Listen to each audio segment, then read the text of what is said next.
आप देख रहे हैं लाइव इंडिया हर पल।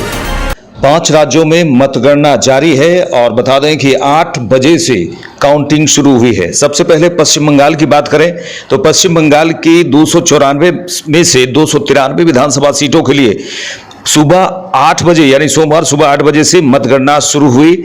दक्षिण 24 परगना की फाल्ता सीट पर बता दें कि चुनावी धांधली के कारण मतदान रद्द कर दिया गया, जहां अब 21 मई को पुनः मतदान होगा। राज्य भर में बनाए गए 77 केंद्रों पर त्रिस्तरीय सुरक्षा और सीसीटीवी की कड़ी निगरानी में मतों की गिनती की जा रही है। इस चुनाव में मुख्य मुकाबला तृणमूल कांग्रेस टीएमसी और बीजेपी के बीच है। मुख्यमंत्री ममता बनर्जी लगातार चौथी बार सत्ता बरकरार रखने के लिए लड़ रही है, वहीं बीजेपी पहली बार बंगाल में सरकार बनाकर इतिहास रचने की उम्मीद में है। सबसे हॉट सीट भवानीपुर पर ममता बनर्जी और बीजेपी के शुभेंदु अधिकारी के बीच कड़ा मुकाबला है।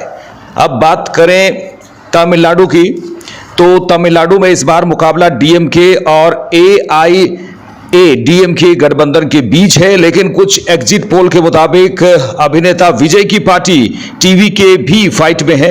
एग्जिट पोल में जहां डीएमके को 120 से 145 सीटों तक बढ़त दिखाई गई है, वहीं कुछ सर्वे में टीवीके को 30 से 40 सीट तक मिलते दिखाया गया है। हालांकि अन्य पोल इसे 0 से 6 सीट तक सीमित बताते हैं। ऐसे में टीवीके का प्रदर्शन नतीजों का सबसे बड़ा एक्स फैक्टर माना जा रहा है। असम की बात करें तो असम में बीजेपी के नेतृत्व वाले एनडीए को लगातार तीसरी बार सत्ता में लौटने की उम्मीद है। एग्जिट पोल में बीजेपी को 88 से 101 सीट तक मिलती दिख रही है, जबकि कांग्रेस 23 से 36 सीट पर सिमट सकती है। राज्य में 126 सीटों के लिए मतदान हुआ था और 85% से अधिक मतदान दर्ज किया गया। यदि ये अनुमान सही साबित होते हैं तो मुख्यमंत्री हेमंत बिस्वा शर्मा की स्थिति और मजबूत होगी।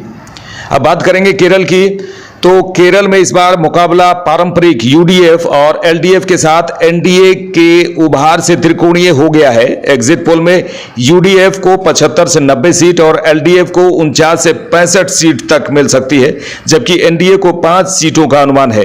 राज्य में 79.7% मतदान हुआ है। परंपरा के मुताबिक सत्ता परिवर्तन की संभावना जताई जा रही है, जिससे कांग्रेस नेता यूडीए को राज्य की कई सीटों पर बढ़त मिलती दिख रही है। अब पुडुचेरी की बात करें तो पुडुचेरी में एग्जिट पोल बीजेपी गठबंधन के पक्ष में दिख रहे हैं। विभिन्न सर्वे में एनडीए को 15 से 21 सीट तक मिलती दिख रही है, जबकि कांग्रेस गठबंधन 6 से 12 सीट तक सिमट सकता है। 30 सीटों वाले विधानसभा में बहुमत का आंकड़ा 16 है। छोटे राज्य होने के कारण यहां कुछ सीटों का अंतर ही सरकार तय करेगा, लेकिन मौजूदा रुझान बीजेपी के पक्ष में स्पष्ट दिख रहे हैं।